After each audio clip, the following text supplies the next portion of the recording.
Hello students, आज हमारा meiosis कोशिका विभाजन का दूसरा चरण सेकेंड मियोटिक डिवीज़न, ये हम आज की वीडियो में पढ़ेंगे। कल हमने फर्स्ट मियोटिक डिवीज़न पढ़ा था। जो सेकेंड मियोटिक डिवीज़न है ये माइटोसिस के जैसा ही होता है। माइटोसिस के जैसा इसको क्यों कहते हैं? क्योंकि माइटोसिस में जैसे एक कोशिका से दो नई कोशिकाएं बनती हैं और उनमें क्रोमोसोम की संख्या मदर सेल या मातृ कोशिका जितनी ही होती है, उसमें क्रोमोसोम आधे नहीं होते। उसी तरह से इसमें भी क्रोमोसोम की संख्या बराबर रहती है। ये जो इसमें सबसे पहला है, इसकी चार अवस्थाएं प्रोफेज 2, मेटाफेज 2, एनाफेज 2 और टेलोफेज 2 होती है। सबसे पहले प्रोफेज में क्या क्या चेंजेस आते हैं? सेंट्रियोल, एक सेंट्रियोल का जोड़ा दो में बढ़ता है, दोनों अपोजिट किनारों की तरफ जाते हैं। उनमें एस्टर और स्पिंडल एस्टर बनने लग जाते हैं। क्रोमोसोम्स जो हैं वो छोटे और मोटे होकर स्पष्ट दिखने लग जाते हैं और क्रोमोसोम के क्रोमेटिड भी दिखने लग जाते हैं। न्यूक्लियोलस और न्यूक्लियर मेम्ब्रेन ये डिसअपियर, अदृश्य होने शुरू हो जाते हैं। सेकेंड अवस्था है मेटाफेज 2 की। मेटाफेज 2 में क्या बनती है? Metaphase plate. जैसा इस डायग्राम में देखो, जो मध्य रेखा इक्वेटर या मध्य रेखा है स्पिंडल फाइबर्स के बिल्कुल बीच में, उस पे क्रोमोसोम अपने आप को व्यवस्थित कर लेते हैं। हमने पिछले वाले में 4 क्रोमोसोम दिखाए थे, यहाँ पे हम हाफ दिखा रहे हैं क्योंकि फर्स्ट मियोटिक डिवीज़न के बाद क्रोमोसोम आधे रह जाते हैं। तो पूरे 46 हम क्लियर नहीं दिखा सकते, इसलिए हमने वहाँ पे 4 के 2 किए हैं। उसके बाद नेक्स्ट है एनाफेज 2। एनाफेज 2 में क्या होता है? एक क्रोमोसोम के दोनों क्रोमेटिड अलग अलग हो जाते हैं। एक क्रोमेटिड इधर चला गया, एक इधर चला गया, इधर, तो आधे आधे क्रोमेटिड दोनों तरफ चले गए। ठीक है, तो क्रोमोसोम्स यही सिस्टर क्रोमेटिड आगे जाकर डॉटर न्यूक्लियाई, डॉटर क्रोमोसोम बनेंगे, क्रोमोसोम नए बनाएंगे। तो दो जो शुरू में थे उतने ही क्रोमोसोम्स बाद में रहे। ये डायग्राम में 2 हैं, असलियत में मनुष्यों के शरीर में 23 क्रोमोसोम होते हैं। तो टेलोफेज 2, चौथी अवस्था टेलोफेज 2। टेलोफेज 2 में 4 नए न्यूक्लियस केंद्रक बन जाते हैं। सब कुछ जैसा पहले भी बताया था, प्रोफेज से उल्टा होता है। सेंट्रियोल बन जाता है। सेंट्रियोल में जो एस्टर और स्पिंडल फाइबर होते हैं ये सब अदृश्य हो जाते हैं। न्यूक्लियोलस और न्यूक्लियर मेम्ब्रेन बन जाती है और क्रोमोसोम जो हैं, जो स्पष्ट दिख रहे थे, वो सभी क्रोमोसोम अब एक गुथे हुए धागे की तरह हो जाते हैं। ठीक है, उसके बाद साइटोकाइनेसिस। कैरियोकाइनेसिस में केंद्रक का विभाजन, एक कोशिका में 4 नए केंद्रक बन गए। अब साइटोकाइनेसिस मीन्स कोशिका के द्रव्य का विभाजन। तो इसमें अब इन 4 जगह पर, माइटोसिस में 2 जगह पर उसमें दरार आनी शुरू होती है, इसमें 4 जगह पर उसकी शुरू हो जाती है, जो धीरे धीरे अंदर बढ़कर, और फिर लास्ट में क्या होता है? ये दरार इतनी गहरी आगे हो जाती हैं कि सब आपस में अलग अलग सबकी भित्तियाँ बन जाती हैं। तो जो भी मटेरियल था, चाहे वो माइटोकॉन्ड्रिया है, एंडोप्लाज्मिक रेटिकुलम है कि साइटोप्लाज्म है, द्रव्य है, वो सब अलग अलग हो जाते हैं। तो 4 नई कोशिकाएं बन गई। इन 4 नई कोशिकाओं में क्रोमोसोम की संख्या n आधी होती है। मदर सेल में जिस एक से 4 बनी हैं उसमें 2n होते हैं और इसमें अब ये 4 नई कोशिकाएं बन गई जिनमें क्रोमोसोम आधे हो गए। ठीक है, जो ये 46 क्रोमोसोम्स होते हैं, 46 क्रोमोसोम, ठीक है, इसमें 23 जोड़े मनुष्यों के शरीर में पाए जाते हैं। अब ये यहाँ पे इस चीज़ के बारे में मैं यहाँ बताऊँगी, इम्पोर्टेंस क्या है, मियोसिस कोशिका विभाजन का क्या महत्व है। सबसे पहला, क्रोमोसोम की संख्या नियमित रहती है। नियमित का मतलब जैसे 2n क्रोमोसोम मदर सेल में है, डॉटर सेल में nn हो गई, और ये मियोसिस कोशिका विभाजन जनन कोशिकाओं में होता है। तो ओवम और स्पर्म दोनों में क्रोमोसोम की संख्या आधी हो जाती है, 46 से 23 हो गई। ठीक है, तो ये संख्या नियमित रहती है क्योंकि दोनों मिलकर फिर जो नया जीव बनेगा ओवम और स्पर्म के मिलने से, उसमें फिर 46 क्रोमोसोम हो जाएंगे। अगर ये संख्या आधी ना हो तो हर बार नए जीव में क्रोमोसोम की संख्या बढ़ती जाएगी, जिस पे कंट्रोल करना मुश्किल हो जाता है। उसके बाद है आनुवंशिक विभिन्नताएं। आनुवंशिक विभिन्नताएं वेरिएशन, जेनेटिक वेरिएशन, जीन में बदलाव होता है। जैसा कल तुम्हें बताया था, जीन में बदलाव जो होता है वो फर्स्ट फेज में होता है, जो first meiotic division, prophase 1, metaphase 1, anaphase 1 और टेलोफेज 1। सबसे पहले मेटाफेज 1 में क्रोमोसोम अपने आप को स्पिंडल के मध्य कैसे अरेंज करते हैं, जोड़े के क्रोमोसोम, उसमें बदलाव आता है। और प्रोफेज में बदलाव आता है जब क्रॉसिंग ओवर होती है तो जीन्स बदल जाते हैं। तीसरा बदलाव आता है वो किस तरफ कौन सा क्रोमोसोम जा रहा है, उसमें बदलाव आता है, जिससे जीन्स आनुवंशिक विभिन्नताएं, क्रोमोसोम में बदलाव आया, उनकी संख्या में, उनके अरेंजमेंट में और जीन्स में बदलाव आ गया। तो एक पीढ़ी से दूसरी पीढ़ी में ये चेंजेस आ गए।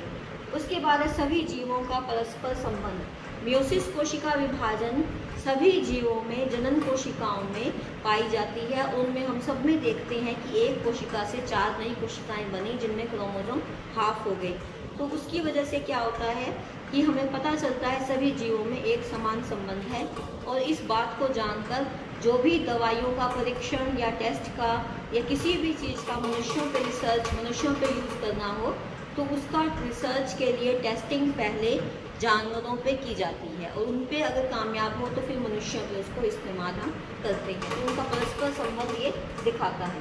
अब यहाँ पर हम ओवम और स्पर्म के बारे में पढ़ रहे थे कि हमारे शरीर में जो 46 या 23 जोड़े क्रोमोसोम होते हैं, उन 23 जोड़े क्रोमोसोम में स्त्रियों के शरीर में जो 22 जोड़े होते हैं वो अलग अलग गुणों के होते हैं, और 23वां जो जोड़ा होता है उनमें दोनों XX क्रोमोसोम होते हैं।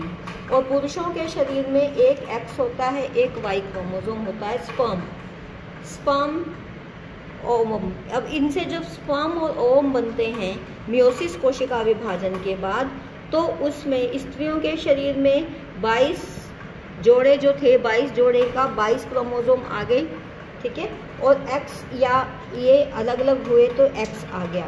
तो ये यही कॉम्बिनेशन रहेगा स्त्रियों में, ओवम में। और स्पर्म्स के अंदर क्योंकि यहाँ पे X था तो 23वां जो है क्रोमोसोम वो 22 के साथ X भी हो सकता है और Y भी हो सकता है। तो इसकी वजह से स्पर्म डिपेंड करता है कि वो आगे पैदा होने वाले संतान लड़का हो गया या लड़की, क्योंकि ओवम प्लस स्पर्म इनके मिलने से नया जीव जाइगोट बनता है।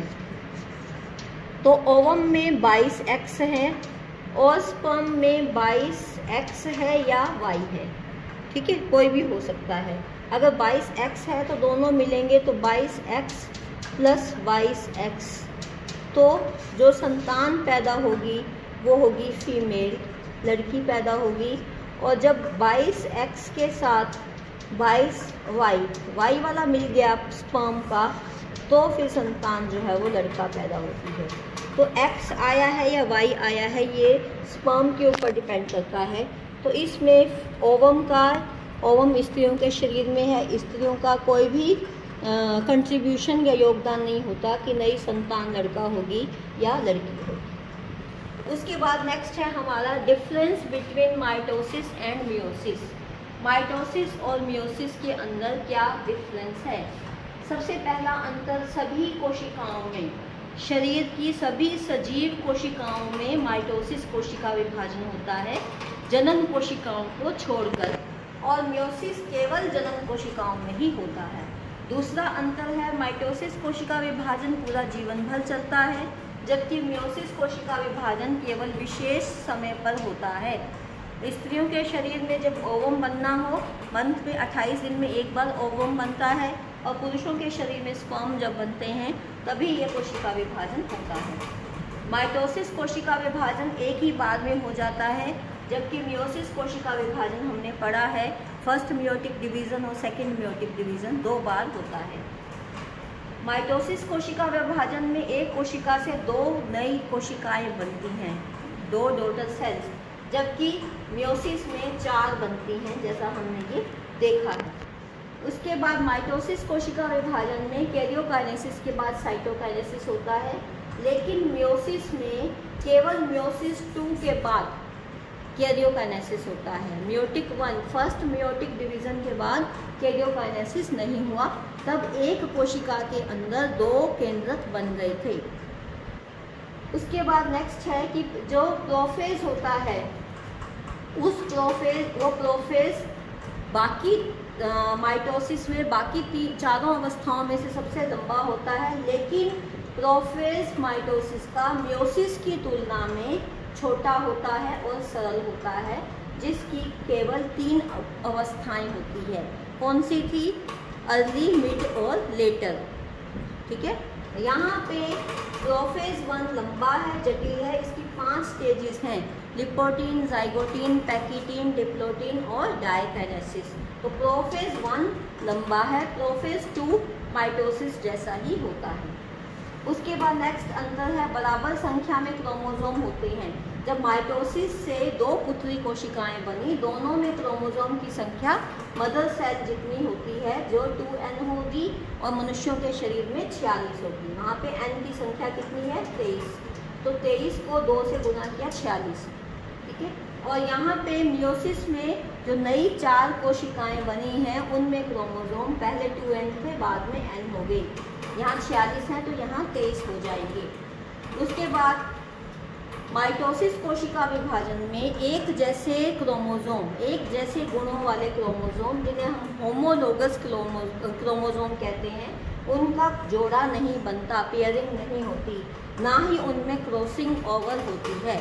क्रॉसिंग ओवर जोड़े के क्रोमोसोम के 2 नॉन सिस्टर क्रोमेटिड के अंदर होती है, जो कल हमने पढ़ी थी। यहाँ पर जोड़ा बनाते हैं माइटोसिस कोशिका विभाजन में, और क्रॉसिंग ओवर भी होती है।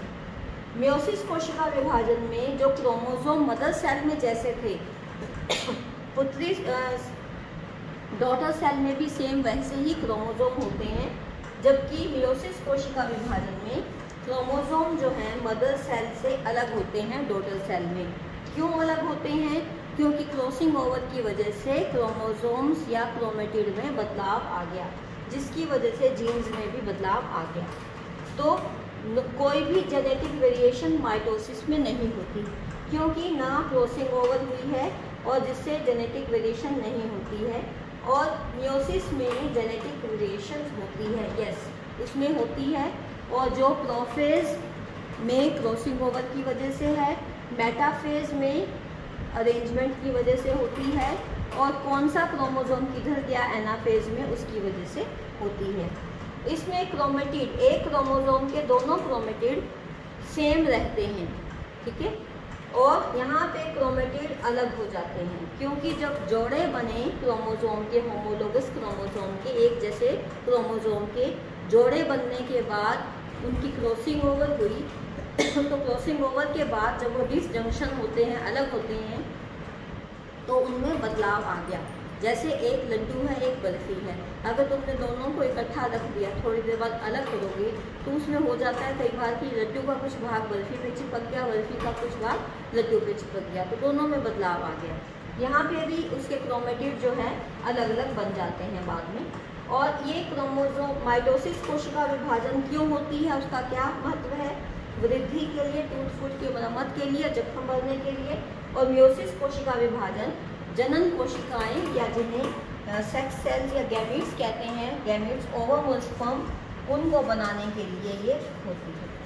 ठीक है, इसके साथ ही हमारा ये चैप्टर कंप्लीट हो गया, और इसको आप अच्छे से रिवाइज करना। इस चैप्टर, ये बहुत इम्पोर्टेंट चैप्टर है, और इसमें से एग्ज़ाम में एक क्वेश्चन जरूर आता है, चाहे वो कोशिका की संरचना का हो, चाहे कोशिका की विभाजन का हो। ठीक है, थैंक यू।